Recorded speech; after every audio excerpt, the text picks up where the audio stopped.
La situation du pays fait que tout le monde ne parle que de ce qui ne va pas.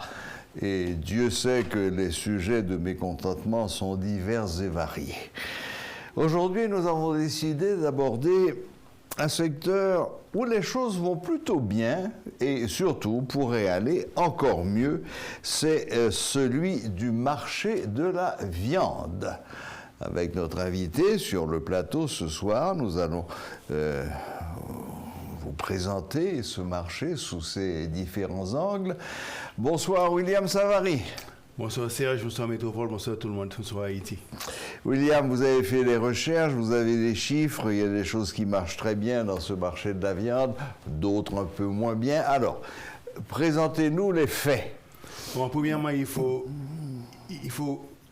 élucider les caractéristiques de ce marché. C'est un marché d'abord qui est composé de diverses industries. Il y a l'industrie du poulet, il y a l'industrie du poisson, les fruits de mer, il y a la viande de chair. Et à l'intérieur de la viande de chair, nous avons les bœufs, nous avons les cabris et nous avons les porcs, nos cochons. Hein? Donc, généralement, bon, bien sûr, il y a les conserves qui se fabriquent en Haïti, donc qui ne sont pas très, très réputées, mais ça se fait en Haïti à petite échelle et ça se vend. Donc, fondamentalement, ça c'est les grandes compositions, les grands éléments qui composent ce marché. Et à l'intérieur... On peut peut-être laisser les poissons de côté. Les fruits de mer, oui, on peut les laisser, absolument. C'est pas vraiment de la viande. Ouais, bon. Pas tout à fait. Et la chair à consommer. C'est de la nourriture, oui, mais bon, c'est quand même un domaine spécial. Oui, maintenant, c'est vraiment les grandes compositions de ce marché. Maintenant, ce qui est intéressant, c'est que si on, par exemple, on prend le bétail, le bétail constitue non seulement une viande, qui ne fournit pas seulement la viande que nous consommons, mais le bétail constitue également une source d'épargne dans la paysannerie. Et en fait, 60 à 70% de l'épargne de la paysannerie n'est pas placée dans les banques, mais plutôt dans le bétail. Donc, il y a donc les porcs, les cabris, etc., les moutons. Absolument, oui. Donc, et là, ça, c'est leur capital. Donc, ce qui est indépendant, par exemple, du volaille, où c'est leur cash flow. Parce qu'avec le volaille, les gens vendent le volaille régulièrement et ça se reproduit rapidement et qui leur permet de satisfaire leurs besoins immédiats. Depuis ma plus tendre enfance, j'ai toujours entendu dire que pour les paysans haïtiens, c'était surtout le cochon et puis avoir autant d'enfants qu'on peut, parce qu'il y a une mortalité infantile qui était énorme, donc il fallait en faire beaucoup pour espérer qu'il y en ait 3 ou 4 qui restent et qui puissent s'occuper de vous à la fin. Et puis, bon, on le voit encore aujourd'hui dans la paysannerie, quand il y a un événement spécial, soit une mortalité des funérailles, soit un mariage, ben, on tue un cochon, ou bien on vend un cochon, et puis c'est comme vous l'avez dit, c'est leur banque, c'est leurs animaux. Maintenant, il faut aussi, pendant la période des fêtes champêtres, fêtes de loi, etc., et tous les lois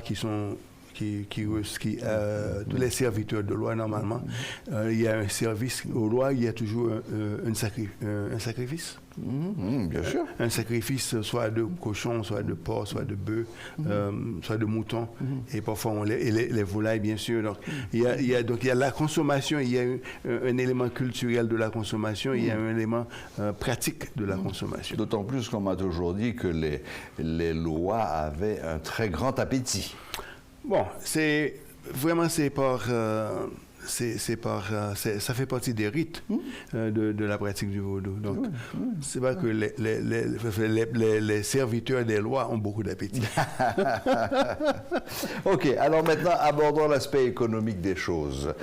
Le marché, alors commençons par le bœuf, puisque je crois que c'est vraiment ça qui est le point fort de vos recherches. Alors, le bœuf, d'abord, première caractéristique, c'est un bœuf qui est consommé presque à 100% localement. C'est aussi... Pas d'exportation. Bon, Vraiment, allons de parler du marché, parlons aussi, allons déblayer le risque qui est dedans. Parce que ce sont des animaux qui, par exemple, le bœuf en Haïti, c'est bio. Donc ça, on le nourrit d'herbe. 100% bio. Et pour avoir de l'herbe, il faut de l'eau. Il faut la pluie. Donc lorsqu'il n'y a pas de pluie, les rivières ne sont pas alimentées en eau. Donc il y a une sécheresse. Donc les gens qui s'occupent, qui font l'élevage, le risque vraiment se quintuple. Donc, si toutefois il y a des manques d'eau. Et ça se manifeste, par exemple, dans la mort des animaux, parce que les animaux meurent de soif et meurent de faim. Donc ça, c'est le plus grand risque. Et pour cela, ils auraient besoin d'encadrement pour gérer ce risque. Mais malheureusement, nous ne sommes pas encore là après 2 siècles. Donc ça, maintenant, en matière d'opportunité, donc on a élucidé le fait que ce soit bio, donc c'est-à-dire qu'il y a une demande extraordinaire. 90% de notre marché en la consommation de viande est locale. 90% de la viande consommée en Haïti est une viande locale et bio. Et maintenant, ce qui est intéressant, il y a le docteur Chancy qui fut très bien. Un des membres du cabinet d'un ministre et qui le responsable de la production animale. Tout à fait. Il dit souvent que 100% de la production des bœufs en Haïti, 100% de la consommation en viande de bœuf en Haïti est produite en Haïti. Donc ça, c'est... Bon, oui, probablement en 99, parce que bon, de temps en temps, dans certains supermarchés, on voit des secteurs de la viande congelée où on voit viande importée, mais c'est minime, c'est négligeable. Absolument. Donc ça, c'est la première chose. Donc, maintenant, en matière d'opportunité, ça se consomme localement. Donc, là, c'est un marché qui est estimé à 45-80 millions de dollars. Là. Maintenant, en dehors de la consommation de la viande, il y a également les produits dérivés. Par exemple, il y a le lait. Donc, il y a le lait de vache. Le lait de vache, il y a en Haïti, nous sommes 10 millions. Donc, si on estime qu'il y a une litre de lait par mois, ça vous fait 10 millions de litres de lait par mois, 120 millions de litres par année. Donc, à 50 centimes la litre, ça vous fait 60 millions. Oui, mais il faut dire que bon, la population haïtienne ne consomme pratiquement pas de lait frais. Elle consomme soit du lait en poudre, qui est en offrant, soit du lait concentré. Carnation. Oui, maintenant, c'est le potentiel du marché. On importe à peu près 18 à 22 millions de dollars de lait de carnation en Haïti. Donc, maintenant, c'est un pouvoir d'achat, une éducation, une formation qui pourrait être faite, donc ce qui doublerait le rendement du secteur de l'élevage. Mais vous m'avez dit quelque chose hors antenne, William, qui m'a absolument estomaqué. Vous m'avez dit qu'il existait du fromage haïtien. Oui, bien sûr. Comment il est? En Haïti, bon, il y a l'Era Gogo qui fait un fromage assez extraordinaire. Pas possible. Oui, donc il y a du cheddar, il y a du Gouda. Je vous en apporterai. Ah, avec grand plaisir, ça se vend. Il y a un magasin à Babiole, à l'entrée de Babiole, à gauche. En montant où ça se vend. Donc là aussi, il y a le lait, il y a les yaourts. Oui, les yaourts, j'avais un ami qui faisait un yaourt absolument extraordinaire, un yaourt de bon goût. Comment dire là encore? Peu importe. Sublime. Oui, absolument. Sublime. Donc il y a beaucoup de choses qui se font. Les produits dérivés de la vache. D'accord. Mais économiquement, est-ce que ça représente vraiment un marché important? Maintenant, cette question a 2 réponses. Il y a premièrement ce que produit le marché actuellement, qui peut être insignifiant. Parce que je pense que les revenus il y a une entreprise locale qui produit du lait, ses revenus ne dépassent pas 2 millions, 3 millions de dollars l'année. C'est une entreprise qui reçoit beaucoup de dons de programme alimentaire mondial. C'est ça, oui. Donc, vraiment, ils sont encore dans le domaine de NGO, d'entreprises à but non lucratif, alors qu'elles sont dans un secteur, dans une industrie qui a à forte portée économique. Parce que lorsqu'on contemple le potentiel du marché, donc, qui est de loin supérieur à au revenu actuel que génèrent les entreprises qui sont impliquées dans cette industrie. Donc, on peut se rendre compte qu'il y a de l'espace pour des investissements sérieux, très sérieux dans cette industrie. Donc, pour cela, les gens ont besoin de crédit, ont besoin d'encadrement. Et quand on sait, William, qu'il y a des centaines de milliers de carreaux de terre qui appartiennent à l'État et qui sont prêts, je crois qu'autant que je me rappelle, il y a presque une cinquantaine de fermes d'État qui sont prêtes à commencer à être exploitées demain matin. Ouais. Il suffit que quelqu'un arrive, mette le capital et disant « Ok, d'accord ». Et l'État vous signe un contrat synalagmatique de 90 ans. Oui, mais c'est... Et puis là, ça se gaspille, il n'y a pas une graine qui sort de terre dans ces terres riches, en plus. Donc, là, on est en train d'explorer le mécanisme de la gestion de l'État. Très bien. Parce que là, il y a tout un mécanisme pour transférer un bien du patrimoine de l'État et en faire un bien privé. Il serait affermé. C'est pas nécessaire de vendre. Peut-être, non, c'est ça. Non, l'État en général, en fait, normalement en Haïti, à une époque, une grande partie du foncier appartenait à l'État. L'État possédait simplement des bails. Et vous étiez fermier de l'État. De l'État, oui. Bien sûr. Oui. C'est vraiment avec le temps, les gens qui étaient les locataires, les déteneurs des baux, se sont appropriés les terres. C'est ainsi beaucoup de gens sont devenus de grands propriétaires fonciers alors que vraiment les propriétés appartenaient à l'État. Après avoir volé les biens de l'État. Oui, bien sûr. Belle bagaille. Bon. Et William, malheureusement, il faut avancer parce que le temps passe. Donc on a vu le secteur de la viande bovine qui est non seulement intéressant mais très porteur et qui pourrait encore être développé beaucoup plus, non seulement la viande elle-même mais tous les produits dérivés. Cabrit, ça, il y en a des millions. Est-ce qu'on a évalué le cheptel? Oui, en Haïti, on consomme 5900 tonnes métriques de viande de cabri par année. Et ça fait combien de cabri, ça? Parce que 5900 tonnes, ça ne me dit rien du tout. Donc, ça te donne rapidement 500 à 1000 cabris, je pense. Non, je ne suis pas sûr. Donc, peut-être, je ne suis pas sûr, 5000 cabris. 5000 cabris, c'est rien. Non, il te faut 2000 livres pour une tonne. Oui. Hein? Donc, si tu prends en général un cabri, ça te donne 3 livres, 4 livres. Oh non!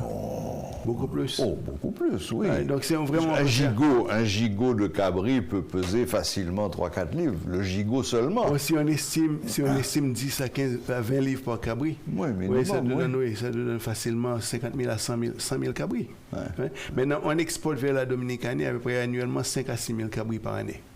Ce qui n'est pas grand-chose. Oui, mais c'est ce qu'on exporte. Maintenant, la plus grande source de cabri pour nous, c'est l'île de la Gonâve. Ah oui? Oui. Donc, il y a vraiment de l'espace dans ce secteur pour que les gens... Malheureusement, il y a beaucoup trop de gens qui disent que le pays ne produit rien, alors que la production devait sortir. C'est nous autres qui devrions nous impliquer et produire, au lieu d'attendre que l'État s'implique ou que l'international se manifeste.